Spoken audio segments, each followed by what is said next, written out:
Hello student, हम करेंगे अध्याय 13 पृष्ठीय क्षेत्रफल और आयतन क्वेश्चन बैंक के जो सवाल है उनका संपूर्ण हल। अब इसमें आपके कुल परीक्षा में 8 अंक आएंगे, जिसमें से दो तो ऑब्जेक्टिव रहेंगे, एक 2 अंक का क्वेश्चन रहेगा और एक 4 अंक का क्वेश्चन रहेगा। ये पूरा का पूरा जो पार्ट है, ये पूरा का पूरा डिपेंड करता है फॉर्मूले के ऊपर कि आपको फॉर्मूले कितनी तरह से याद हैं। यदि आपको फॉर्मूले अच्छी तरह से याद है तो आप परीक्षा में भले कोई सा भी सवाल आओ, आप उसको 100% कर सकते हैं। तो मेनली आप फॉर्मूले अच्छे से याद करें। हर सवाल में फॉर्मूला लग रहा है, उसके अकॉर्डिंग ही सवाल को हमें सॉल्व करना है। यदि फॉर्मूला सही से लग गया तो सिर्फ हमें केवल गुणा भाग ही करना है, जिसमें हम आंसर आसानी से ला सकते हैं और पूरे में से पूरे नंबर प्राप्त कर सकते हैं। चलिए शुरुआत करते हैं। पहला क्वेश्चन यहाँ पर है कि उचित विकल्प चुनकर लिखिए। सही विकल्प चुनना है। निम्नलिखित में से कौन सी समतल आकृति नहीं है? समतल आकृति बतानी है जिसको हम केवल बना सकते हैं और उसको हाथ में नहीं ले सकते हैं, तो ऐसी आकृति समतल आकृति कहलाती है ना। जैसे 2D आकृतियाँ समतल आकृतियाँ होती है और 3D आकृतियाँ समतल आकृतियाँ नहीं होती। 3D आकृति। अब यहाँ पर समतल आकृति में कौन कौन है, तो देखिए आयत है। हम आयत को बना सकते हैं, कॉपी में बना सकते हैं।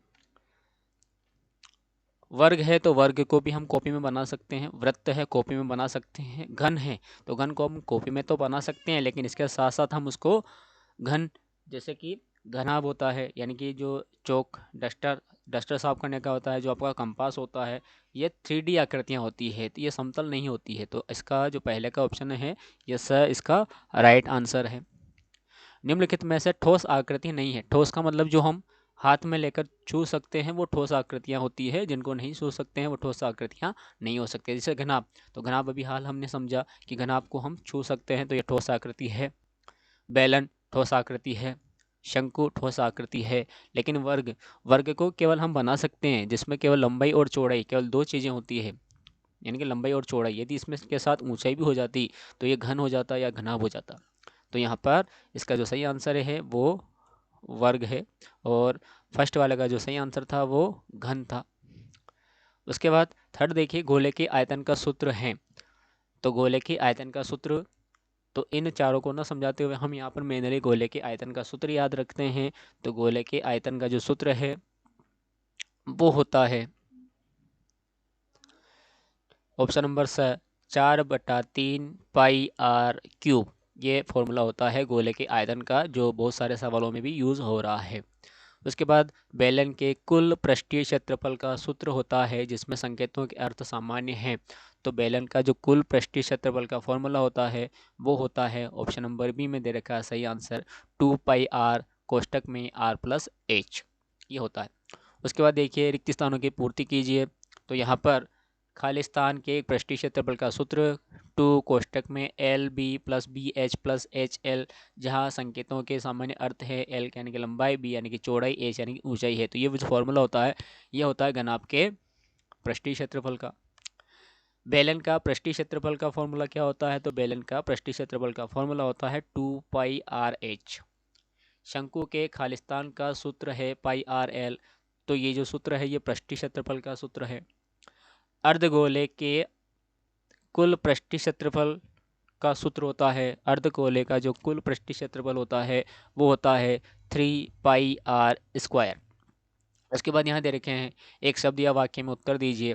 तो शंकु के आयतन का सूत्र लिखिए। जो शंकु के आयतन का सूत्र होता है ये आपको यहाँ दिख रहा होगा, आंसर नीचे लिखे हमने। पहले का πr²h। एक शंकु की ऊंचाई एवं तिर्यक ऊंचाई क्रमशः 12 सेंटीमीटर और 13 सेंटीमीटर है, तो इसके आधार की त्रिज्या क्या होगी? त्रिज्या निकालने के लिए सिंपल सा हम क्या कर सकते हैं, जो 13 का स्क्वायर कर देंगे और 12 का स्क्वायर कर देंगे, और 13 के स्क्वायर में से 12 का स्क्वायर को हम घटा देंगे, यानी कि 13 का स्क्वायर होता है 169 में से 144 घटा देंगे तो 25 मिलेंगे, और 25 का रूट कर देंगे तो ये 5 मिल जाएगा, है ना। क्योंकि जो तिर्यक ऊंचाई होती है यानी कि एल का स्क्वायर बराबर होता है आर का स्क्वायर प्लस एच का स्क्वायर। जिस प्रकार से पाइथागोरस थ्योरम होती है उसी प्रकार से यहाँ पर ये सूत्र होता है। उसके बाद देखिए शंकु के कुल पृष्ठीय क्षेत्रफल का सूत्र लिखिए। तो शंकु का कुल पृष्ठीय क्षेत्रफल का जो फॉर्मूला होता है वो होता है पाई आर कोष्टक में आर प्लस एल। फिर है 3 सेंटीमीटर त्रिज्या वाले गोले का आयतन क्या होगा।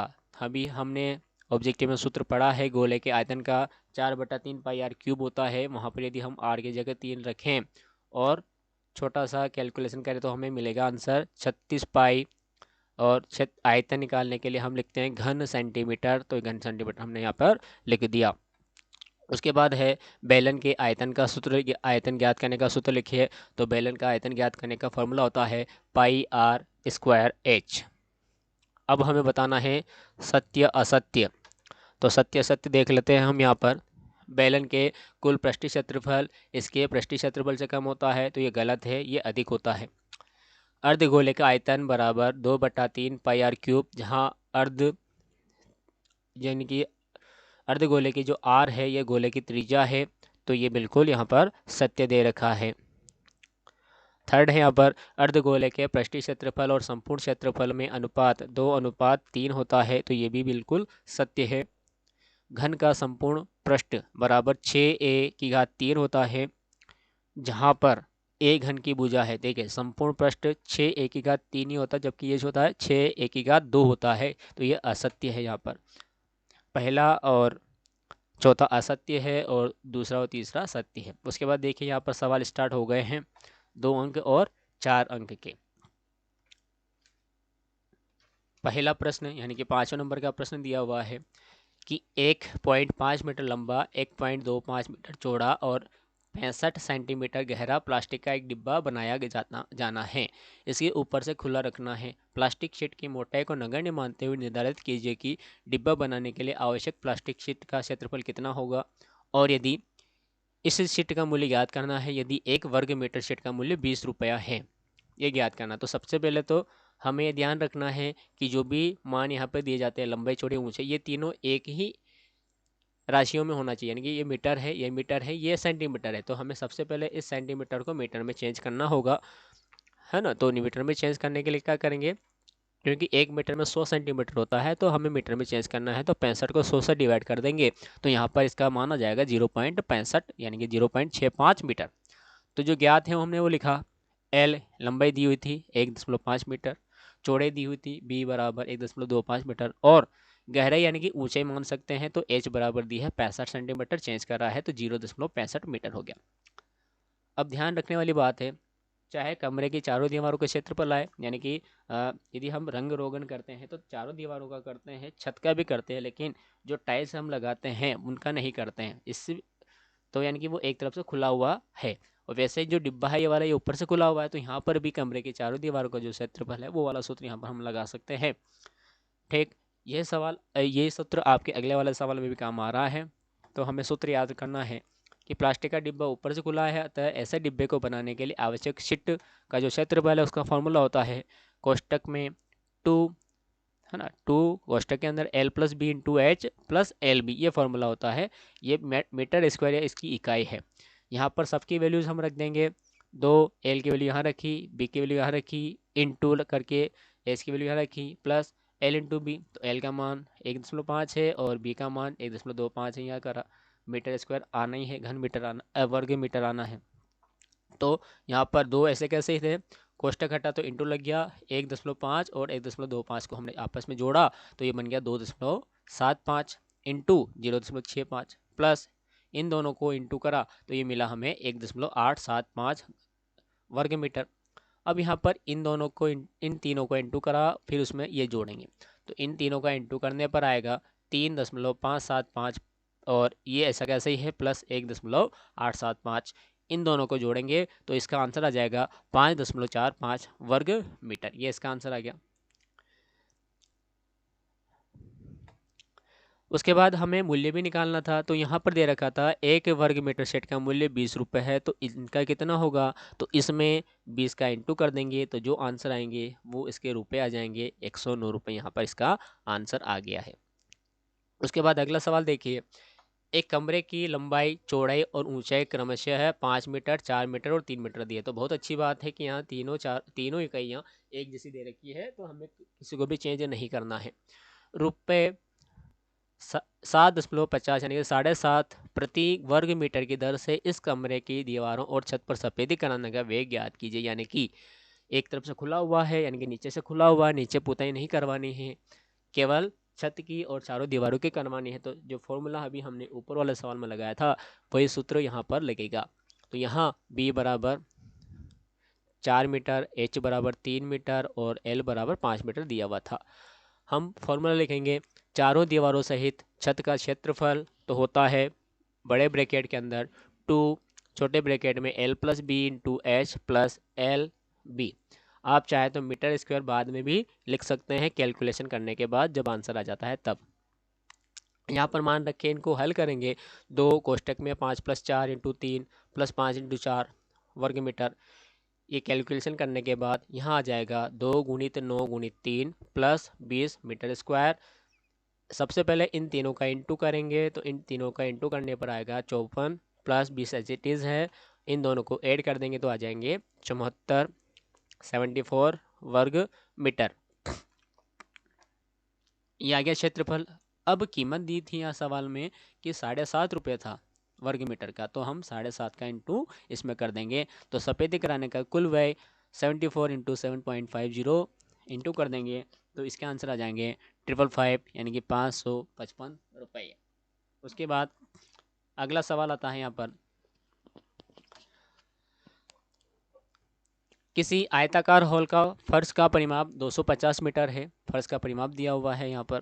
यदि 10 रुपये प्रति वर्ग मीटर की दर से चारों दीवारों पर पेंट कराने की लागत दी है 15,000 रुपये, तो हॉल की ऊंचाई ज्ञात करनी है, यानी कि एच का मान ज्ञात करना है। तो देखिए जो दिया है हमने वो लिखा है। पहले तो ये दिया था कि पेंट कराने की लागत 15,000 रुपये थी, पेंट कराने की दर यहाँ पर 10 रुपये प्रति वर्ग मीटर थी। तो हम दीवारों का क्षेत्रफल तो निकाल लें कि क्षेत्रफल कितना था। तो हम क्या करेंगे, इस लागत में जो रुपए थे उसका डिवाइड कर देंगे, तो चारों दीवार का क्षेत्रफल हमें मिल जाएगा। तो चारों दीवार का क्षेत्रफल आ गया ये 15,000 अपॉन 10 यानी कि 15,000 अपॉन 10। इन दोनों को यहाँ डिवाइड कर देंगे तो ये आ गया 1,500 वर्ग मीटर। अब देखिए, अब ये क्या आ गया, क्षेत्रफल आ गया। और यहाँ पर क्षेत्रफल का जो सूत्र होता है कमरे की चारों दीवार का क्षेत्रफल, जिसमें ऊंचाई शामिल, वो जो छत है वो शामिल नहीं होती है, तब ये सूत्र होता है 2 कोष्टक के अंदर l plus B into H बराबर 1500। या हम यहाँ पर लिखेंगे, अब यहाँ पर क्या हुआ, हम मान लिख लेते हैं परिमाप इंटू ऊंचाई। ये क्या हुआ, ये क्षेत्रफल का जो सूत्र था वो था है ना, स्टार्टिंग में दिया हुआ था कि कमरे की चारों दीवार को क्षेत्रफल पेंट करवाने वाला वो था, जो मान दिया हुआ था यहाँ पर 15,000। अब यहाँ पे क्या हुआ,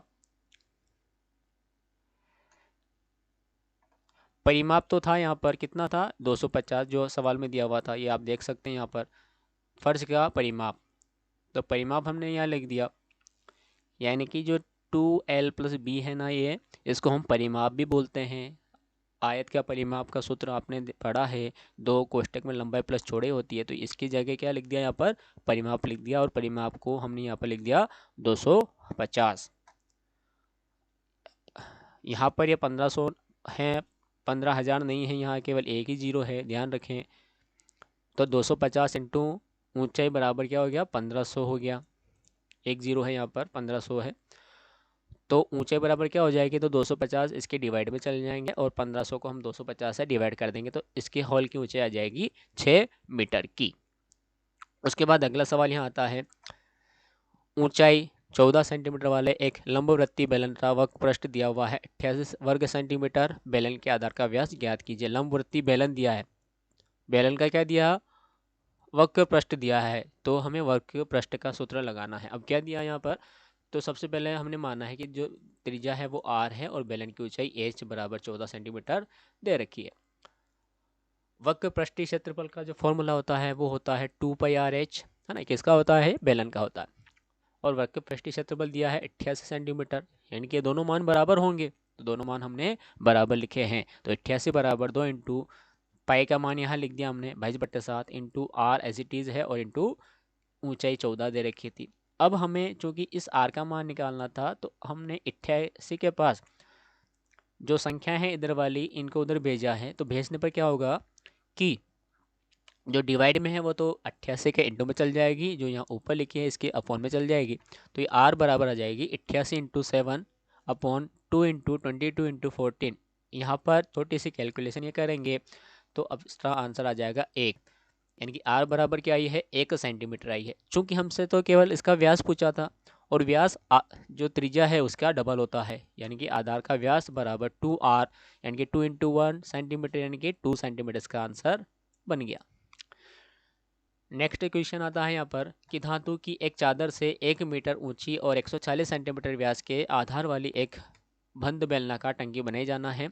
इस कार्य के लिए कितने वर्ग मीटर चादर की आवश्यकता होगी? तो देखिए, बेलनाकार टंकी है, तो बेलनाकार टंकी है तो यानी कि आर तो त्रिज्या होगी और एच बेलनाकार टंकी की ऊंचाई होगी। अब धातु की चादर, अब धातु की चादर जो है उसका कुल पृष्ठीय क्षेत्रफल लिखना है हमें फॉर्मूले में। तो बंद बेलनाकार टंकी के लिए आवश्यक धातु की चादर का यानी कि कुल पृष्ठीय क्षेत्रफल, और कुल पृष्ठीय क्षेत्रफल का फॉर्मूला होता है 2πr कोष्टक में r प्लस एच। यहाँ पर वैल्यूज दे रखी है 1 मीटर और 140 सेंटीमीटर।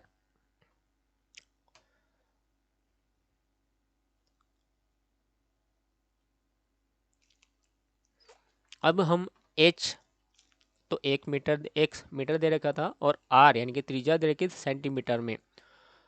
तो सेंटीमीटर में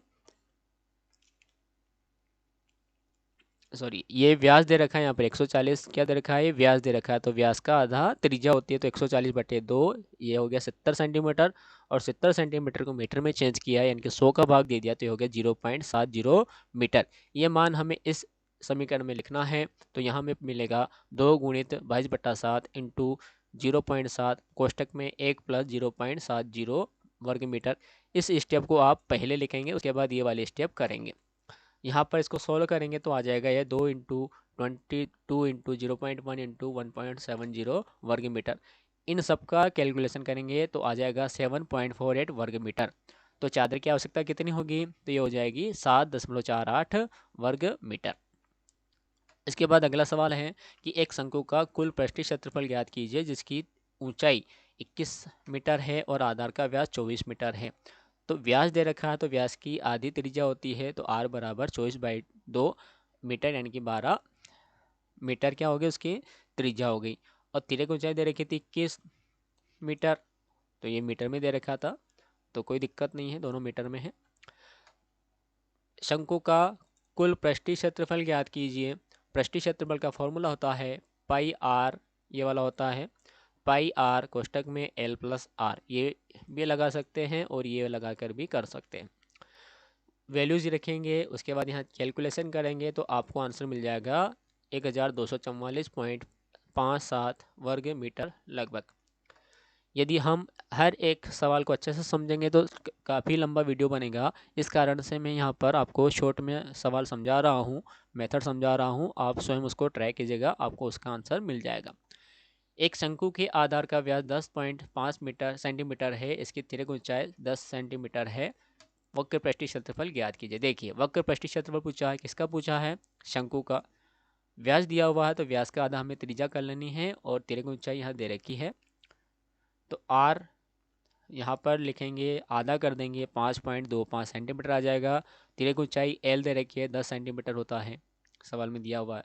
शंकु के वक्र पृष्ठीय क्षेत्रफल का सूत्र लगाएंगे जो होता है पाई आर एल, वैल्यू यहाँ लिखेंगे, कैलकुलेशन करेंगे, इसका आंसर बन जाएगा 165 वर्ग सेंटीमीटर।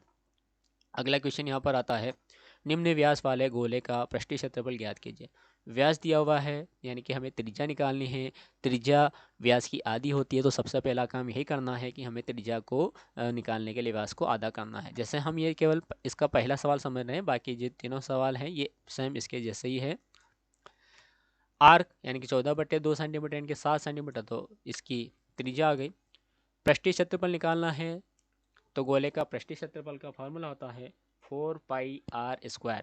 वैल्यूज यहाँ लिखेंगे, पाई का मान 22/7 लिखेंगे और कैलकुलेशन कर देंगे, इसका आंसर 616 प्राप्त हो जाएगा। और पीछे वर्ग मीटर जरूर लिखेंगे। दूसरा, तीसरा, चौथा ऐसे प्रकार से कर सकते हैं। इसकी जो PDF है, जो सॉल्यूशन वाली है ये वाली, इसका लिंक आपको डिस्क्रिप्शन में मिल जाएगा। आप इसको डाउनलोड करके सवाल को हल कर सकते हैं और अपना सवाल को मिलान कर सकते हैं। 13 दे रखा है यहाँ पर सवाल कि 10 सेंटीमीटर त्रिज्या वाले एक अर्धगोले का कुल पृष्ठीय क्षेत्रफल ज्ञात कीजिए। पाई का मान हमें 3.14 लेना है। अर्धगोले का कुल पृष्ठीय क्षेत्रफल, तो अर्धगोले का कुल पृष्ठीय क्षेत्रफल का फॉर्मूला होता है 3πr²। वैल्यूज यहाँ पुट करके आंसर लिखेंगे, आ जाएंगे यहाँ पर कैलकुलेशन करने के बाद 942 वर्ग सेंटीमीटर। उस गोले की त्रिज्या ज्ञात कीजिए जिसका पृष्ठीय क्षेत्रफल 154 वर्ग सेंटीमीटर है। त्रिज्या ज्ञात करनी है, पृष्ठीय क्षेत्रफल दिया है, तो त्रिज्या मान ली हमने r, ये दिया हुआ था तो इसी का सूत्र लगाएंगे पृष्ठीय क्षेत्रफल का। तो पृष्ठीय क्षेत्रफल का सूत्र होता है 4πr² बराबर में 154 लिखा, पाई का मान 22/7 लिखेंगे, r² निकालना है तो 4 डिवाइड में जाएगा, 7 ऊपर चल जाएगा और 22 डिवाइड में आ जाएगा। इसको सोल्व कर लेंगे तो यहाँ पर आ जाएगा 49/4। r² का मान आया है, r निकालना मतलब इसका क्या कर देंगे, अंडर रूट कर देंगे। अंडर रूट करेंगे तो 49 का होता है 7 और 4 का होता है 2, यानी कि 3.5 इसकी त्रिज्या आ जाएगी, जिसको आंसर में हमें सेंटीमीटर में लिखना है। अगला सवाल है, माचिस की एक डिब्बी के माप 4 centimetre into 2.5 centimetre into 1.5 centimetre है। ऐसी 12 डिब्बियों के पैकेट का आयतन क्या होगा। जब भी इस प्रकार से दिया जाता है तो फर्स्ट लंबाई होता है, सेकंड चौड़े होता है और थर्ड इसकी ऊंचाई होती है। तो यहाँ पर जो दिया हुआ था, सबसे पहले तो हमें देखना है कि तीनों एक जैसे हैं कि नहीं है। तो तीनों एक जैसे हैं, सेंटीमीटर सेंटीमीटर सेंटीमीटर, ठीक है, मान हमने लिख दिया। आयतन पूछा है तो पहले हम एक माचिस की डिब्बे का आयतन तो निकालें। और माचिस जो होती है ये घनाभाकार होती है, इसलिए घनाभाकार आयतन का सूत्र यहाँ लग जाएगा, जो होता है L into B into H, यानी कि लंबाई गुणित चौड़ाई गुणित ऊंचाई। सभी मान लिखेंगे तो इसका मान आ जाएगा, आंसर आ जाएगा 15 वर्ग सेंटीमीटर। ये एक माचिस की डिब्बे का आया है, हमें 12 के लिए निकालना है तो हम क्या कर देंगे, 12 डिब्बियों को रखने के लिए एक पैकेट के आयतन बराबर क्या हो जाएगा, 12 इंटू 15 हो जाएगा, इंटू कर देंगे तो ये हो जाएगा 180 घन सेंटीमीटर। आयतन था, यहाँ पर भी वर्ग नहीं आएगा, यहाँ पर भी इसकी घात आएगी 3। 16 है क्वेश्चन, एक घनाभाकार पानी की टंकी 6 मीटर लंबी, 5 मीटर चौड़ी और 4.5 मीटर गहरी है, यानी कि लंबाई चौड़ाई और ऊंचाई दे रखी है। इसमें कितने लीटर पानी आ सकता है, यानी कि हमें आयतन निकालना है। तो देखिए, टंकी का आयतन घनाभाकार है, यानी कि L into B into H आएगा, इंटू कर देंगे तो यहाँ पर आ जाएगा 135 घन मीटर। अब 1 घन मीटर बराबर 1000 लीटर होता है, तो टंकी की जल ग्रहण की धारिता कितनी हो जाएगी, तो 135 में हम 1000 का इंटू कर देंगे तो आंसर आ जाएगा ये 1,35,000 लीटर। अगला क्वेश्चन यहाँ पर आता है, 8 मीटर लंबा, 6 मीटर चौड़ा और 3 मीटर गहरा एक घनाभाकार गड्ढा खुदवाने में 30 रुपये प्रति घन मीटर की दर से होने वाला व्यय ज्ञात कीजिए। तो देखिए, घनाभाकार है, यानी कि लंबाई चौड़ाई ऊंचाई दे रखी है, तो सबसे पहले हमें इसका आयतन निकालना है, क्योंकि गड्ढा करेंगे तो क्या होगा, मिट्टी बाहर निकलेगी, मतलब क्या हो रहा, आयतन बाहर निकल रहा है। तो घना का आकार के लिए LBS यहाँ लिख देंगे और गड्ढे का आयतन निकालेंगे तो आयतन आ जाएगा यहाँ पर इंटू करने के बाद 144 घन मीटर। उसके बाद यहाँ पर कीमत दी थी 30 रुपये प्रति घन मीटर की दर से, तो 144 का कितना होगा, तो 144 इंटू 30 कर देंगे तो 4,320 रुपये इसके आंसर आ जाएंगे। एक बेलनाकार बर्तन के आधार की परिधि 132 सेंटीमीटर दे रखी है। परिधि दे रखी है तो सबसे पहले हम इसकी सहायता से त्रिज्या निकालेंगे। उसकी ऊंचाई 25 सेंटीमीटर है, ठीक है। इस बर्तन में कितने लीटर पानी आ सकता है, तो सबसे पहले हमें परिधि से ऊंचाई ये त्रिज्या निकालनी है। तो परिधि का फॉर्मूला होता है 2πr, जो कि दे रखा था 132। पाई का मान यहाँ लिख देंगे 22/7, वही r बराबर का मान निकालेंगे तो 132 के साथ ये 7 तो इंटू में चल जाएगा और 2 बटे में और 22 भी बटे में जाएगा। यहाँ पर हम इसको सॉल्व करेंगे तो इसका जो त्रिज्या है, इसकी जो त्रिज्या है वो आ जाएगी 21 सेंटीमीटर।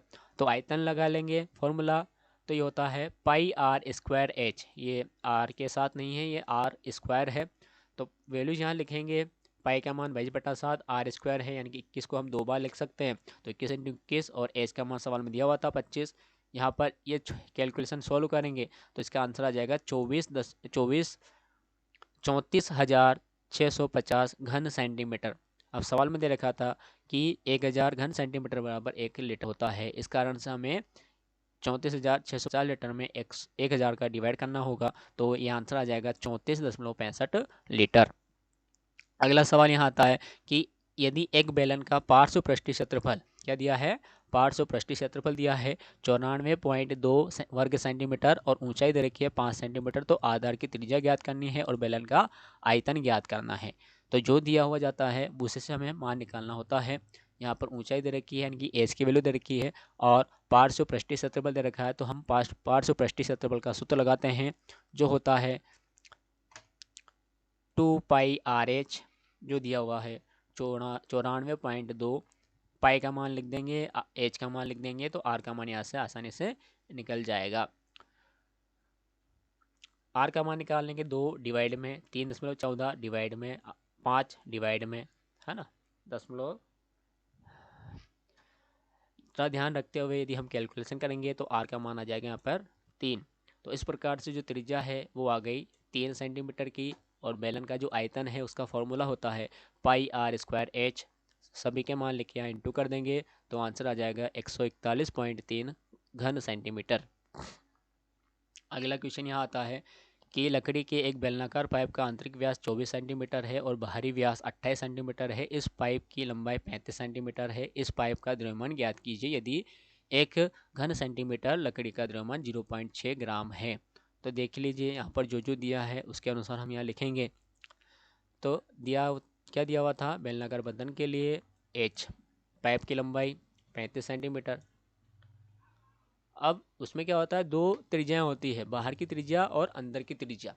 तो बाहर की त्रिज्या को कैपिटल आर से हमने माना है, जो हो गई व्यास दिया हुआ था तो व्यास का आधा त्रिज्या होती है, तो 28/2 यानी कि 14 सेंटीमीटर बाहर की त्रिज्या हो गई, और अंदर की त्रिज्या है 24/2 यानी कि 12 सेंटीमीटर अंदर की त्रिज्या है। अब यहाँ पे क्या होगा, पाइप बनाने में प्रयुक्त लकड़ी का आयतन कितना होगा, जो उसका बाहरी बेलन का आयतन है, यदि हम उसमें से अंदर के बेलन का आयतन माइनस कर दें तो हमें लकड़ी का आयतन मिल जाएगा। तो हम यहाँ पर सूत्र लगाएंगे πr² यानी बाहर के बेलन का आयतन माइनस πr²h अंदर के बेलनाकार पाइप का आयतन, यानी कि दोनों सूत्र अलग अलग लगाएं। यहाँ पर चाहे तो पाई को और h कॉमन आ रहा है तो ये हो जाएगा पाई कोष्टक में r² माइनस r²h। वैल्यूज यहाँ पुट कर देते हैं, पाई की वैल्यू 22/7 इंटू आर बाहर वाला 14² अंदर वाला आर माइनस 12² इंटू 35 घन सेंटीमीटर आयतन में आएगा। ये कैलकुलेशन हम कर देंगे यहाँ पर, तो इसके आंसर आ जाएंगे 5720 घन सेंटीमीटर। एक घन सेंटीमीटर का द्रव्यमान था 0.6 ग्राम, तो इतने का कितना होगा, तो इसमें हम इंटू कर देंगे तो ये आ जाएगा ग्राम में। यदि हमें किलोग्राम में लाना है तो बटे 1000 और कर देंगे हम यहाँ पर, तो किलोग्राम में आंसर आ जाएंगे इसके 3.432 किलोग्राम। अगला क्वेश्चन यहाँ पर है, 1 मीटर ऊंचाई वाले एक बेलनाकार बर्तन की धारिता 15.4 लीटर है। उसको बनाने के लिए कितने वर्ग मीटर धातु की शीट की आवश्यकता पड़ेगी। जो दिया हुआ है हमें उसके अकॉर्डिंग चलना है। धारिता दी थी तो धारिता लिखेंगे 15.4 लीटर। हम इसको आयतन में चेंज कर लेते हैं, तो आयतन में चेंज करने के लिए क्या करना होगा, हमें इसको 1000 से डिवाइड करना होगा, तो इसका जो आयतन है वो आ जाएगा 0.0514 घन मीटर। अब यहाँ पर माना कि आधार की त्रिज्या क्या है, r है और ऊंचाई h है। आयतन का सूत्र हम लगाएंगे πr²h बराबर, और h का जो मान है वो 1 दे रखा है, तो πr² इंटू 1 बराबर क्या हो गया, πr² हो गया। और आयतन ये निकाला था तो इसके बराबर में इसको लिख लेते हैं और मान लिख देते हैं पाई का 22/7 इंटू r² बराबर 0.0154। इसको हल कर लीजिएगा और हल करने के बाद जो r का मान है वो आ जाएगा यहाँ पर 0.07 मीटर। अतः बेलन के आधार की त्रिज्या क्या हो गई, 0.07 मीटर हो गई। अब कितनी शीट लगेगी, तो शीट लगाने के लिए हमें क्या करना पड़ेगा, बेलन बर्तन का जो कुल आयतन है, पृष्ठीय आयतन क्षेत्रफल है, उसका सूत्र यहाँ लगाना पड़ेगा, जो कि सूत्र होता है 2πr कोष्टक में h plus r। Values put कर देंगे तो इसका आंसर आ जाएगा 0.4708 वर्ग मीटर। 22वां सवाल यहाँ आता है, उस लंबवर्ती शंकु का आयतन ज्ञात कीजिए जिसकी त्रिज्या 6 सेंटीमीटर और ऊंचाई 7 सेंटीमीटर है, और दूसरा ज्ञात करना है त्रिज्या 3.5 सेंटीमीटर है और ऊंचाई 12 सेंटीमीटर है। पहले हम ये वाला कर लेते हैं, ये आप इसके हिसाब से अकॉर्डिंग कर लेना। अर्धव्यास यानी कि त्रिज्या दे रखी है r बराबर 6 सेंटीमीटर, ऊंचाई h बराबर 7 सेंटीमीटर। शंकु का आयतन का फॉर्मूला होता है 1/3 पाई r स्क्वायर h। इसमें वैल्यूज यहाँ पुट करेंगे। 1/3 पाई का मान 22/7, आर स्क्वायर यानी कि 6 दिया हुआ था तो 6 इंटू 6 लिख दिया, और ऊंचाई h यानी कि 7 दी थी तो 7 लिख दिया। यहाँ पर इस कैलकुलेशन को हमने करा, 7 से 7 कट गया, 3 से 6 को काटा 2 हो गया, इंटू कर दिया सभी का, तो इसका आंसर आ गया 264 घन सेंटीमीटर। उसके बाद अगला सवाल यहाँ आता है 23वां नंबर का।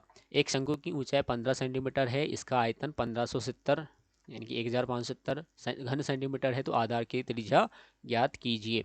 तो यहाँ पर h दिया हुआ है, आयतन दिया हुआ है, r का मान निकालना है। तो यहाँ पर शंकु की जो आयतन है उसका सूत्र लगाएंगे। तो शंकु के आयतन का सूत्र होता है 1/3 पाई r स्क्वायर h, दिया हुआ था 1570। यहाँ पर वैल्यूज़ पुट करके हम r का मान निकालेंगे। तो r का मान आ जाएगा यहाँ से 10 सेंटीमीटर में दिया हुआ था, तो 10 सेंटीमीटर आ गया। अगला आता है यहाँ पर एक लंबवर्ती शंकु का आयतन 9856 घन सेंटीमीटर है। यदि इसके आधार का व्यास 28 सेंटीमीटर है तो निम्न की ऊंचाई ज्ञात कीजिए। शंकु की ऊंचाई ज्ञात करनी है, शंकु की तिर्यक ऊंचाई ज्ञात करनी है, और शंकु का पृष्ठीय क्षेत्रफल ज्ञात करना है। तो ये व्यास दिया हुआ था, तो सबसे पहला काम यही है कि हम इसको त्रिज्या में कन्वर्ट करें। त्रिज्या आधी होती है व्यास की, तो त्रिज्या r बराबर 28/2 यानी कि 14 सेंटीमीटर, तो इसकी त्रिज्या आ गई है। आयतन दिया हुआ था, तो आयतन का ही सूत्र लगाएंगे हम। तो आयतन बराबर ये दिया हुआ है, सूत्र लगाया 1/3 पाई r स्क्वायर h, पाई भी है इसके साथ ऐड कीजिएगा, बराबर 9856। वैल्यूज यहाँ लिख देंगे और इस h का मान हम निकाल लेंगे। तो h का मान यहाँ से हम निकालेंगे तो यह आ जाएगा 48 सेंटीमीटर। तो शंकु की ऊंचाई आ गई 48 सेंटीमीटर। अब हम तिर्यक ऊंचाई निकालते हैं। तो l होती है तिर्यक ऊंचाई, तो l स्क्वायर बराबर होता है h square plus r square. h यानी कि 48 का स्क्वायर प्लस r यानी कि 14 का स्क्वायर। 48 का स्क्वायर 2304, 2 प्लस 14 का स्क्वायर 196, बराबर जोड़ा तो 2500 हो गया है। तो एल का मान क्या होगा, अंडर रूट लग जाएगा 2500 पर, तो यह हो जाएगा 50 सेंटीमीटर इसकी तिर्यक ऊंचाई आ जाएगी। शंकु का वर्ग पृष्ठीय क्षेत्रफल निकालना है, तो पाई आर सूत्र होता है, मान रखेंगे तो इसके आंसर आ जाएंगे 2200 वर्ग सेंटीमीटर। 25वां सवाल है, उस गोले का आयतन ज्ञात कीजिए जिसकी त्रिज्या निम्न दे रखी है। 4 सवाल दिए हुए हैं, हम ये फर्स्ट वाला कर रहे हैं। यहाँ पर r बराबर 7 लेना है, तो गोले की त्रिज्या r बराबर 7 सेंटीमीटर है। गोले के आयतन का सूत्र होता है 4/3 पाई r क्यूब। वैल्यूज रख देंगे, 4/3 एज इट इज़ है, पाई का मान 22/7 लिखना है, r की घात 3 यानी कि जो त्रिज्या दे रखी थी उसको 3 बार हम लिख लेंगे, 7 × 7 × 7। इनकी कैलकुलेशन हम करेंगे तो अपने पास आंसर आ जाएंगे इसके 4312/3 घन सेंटीमीटर। या तो हम ये लिख सकते हैं एग्जाम में, या मिश्र भिन्न बनाकर भी लिख सकते हैं, जो बनेगा 1437 सही 1/3 घन सेंटीमीटर। तो इस प्रकार से बाकी के भी कर सकते हैं। अगला है यहाँ पर कि धातु की एक गेंद का व्यास 4.2 सेंटीमीटर है। व्यास दे दिया, मतलब त्रिज्या निकालनी है इसकी आदि। इस धातु का घनत्व 8.9 ग्राम प्रति घन सेंटीमीटर है, तो इस गेंद का द्रव्यमान ज्ञात कीजिए। तो सबसे पहले व्यास की त्रिज्या निकाली, तो ये होगी 2.1 सेंटीमीटर। आयतन निकालना है, तो आयतन का फॉर्मूला होता है, गेंद गोल होती है तो गोले का आयतन का सूत्र लग जाएगा 4/3 पाई r क्यूब।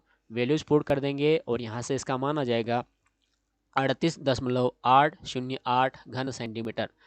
चूँकि धातु का घनत्व 8.9 ग्राम प्रति घन सेंटीमीटर है, इसलिए गेंद का द्रव्यमान कितना होगा, तो इसमें हम इसका इंटू कर देंगे। तो इंटू करने के बाद इसका आंसर आ जाएगा 345.39 ग्राम।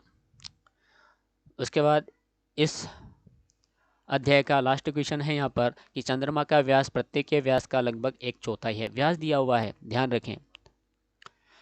चंद्रमा का आयतन प्रत्येक के आयतन की कौन सी भिन्न होगी, तो देखिए यहाँ पर क्या हुआ, चंद्रमा का व्यास क्या है, r हमने माना है, तो त्रिज्या कितनी हो जाएगी इसकी आधी, यानी कि r/2 हो जाएगी। प्रत्येक का व्यास क्या है इसमें क्या बोला है कि 1/4 है, तो हमने क्या माना, प्रत्येक का व्यास 4r हो गया। अतः इसकी त्रिज्या क्या हो जाएगी, 4r/2 यानी कि 2r इसकी त्रिज्या हो गई जाएगी। अब हमें दोनों के आयतन की तुलना करनी है, तो आयतन निकालेंगे पहले। तो ये हो गया, चंद्रमा का आयतन निकाला v1, तो ये हो गया 4/3 पाई आर क्यूब है, यहाँ पर वर्ग नहीं है, क्यूब है। वैल्यू जहाँ रखी 4/3 पाई एज इट इज़ है आर क्यूब इंटू क्या हो गया 1/8, क्योंकि ये इतना गुना था।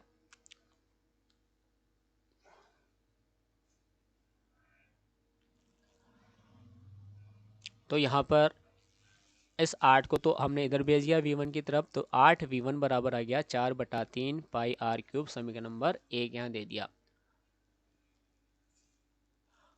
उसके बाद देखिए समीकरण 2 में हमने क्या किया, पृथ्वी का आयतन निकाला है, तो क्या है 4/3 पाई आर क्यूब। पृथ्वी का आयतन निकालने के लिए हमने यहाँ पर 2r उसकी त्रिज्या ली है, इसका क्यूब करेंगे तो ये हो जाएगा 4/3 पाई आर क्यूब इंटू 8 हो जाएगा ना, 2 का घन क्या हो गया 8 हो गया। इस 8 को हम इधर ले आए तो बटे में चल गया है, तो V2/8 बराबर 4/3 पाई आर क्यूब। अब समीकरण 1 और समीकरण 2 की हमने तुलना करी, ये वाले की और इस वाले की तुलना करी। ये इधर यहाँ पर 4/3 पाई आर क्यूब है और यहाँ पर भी क्या है 4/3 पाई आर क्यूब है, मतलब क्या होंगे ये वाली जो संख्या है 8V1 और ये V2/8, ये आपस में बराबर हो जाएंगे, तो बराबर हमने लिख दिया 8V1 बराबर V2/8। तो V1 कितना हो जाएगा, तो 8 का इंटू क्या हो जाएगा बटे में हो जाएगा 8 के साथ, तो ये हो गया V1 बराबर 1/64 V2, यानी कि क्या हो गया है कि चंद्रमा का जो आयतन है वो पृथ्वी के आयतन का 1/64 गुना है। तो ये आंसर आ गया इसका। तो इस प्रकार से जो इसके जो क्वेश्चन बैंक के सॉल्यूशन है वो हमने कंप्लीट कर लिए हैं। PDF का लिंक आपको डिस्क्रिप्शन में मिल जाएगा, ताकि आप इसके सूत्रों के साथ साथ सवालों की प्रैक्टिस भी कर सकें। वीडियो अच्छा लगा हो तो लाइक, शेयर और चैनल को सब्सक्राइब अवश्य करें। धन्यवाद।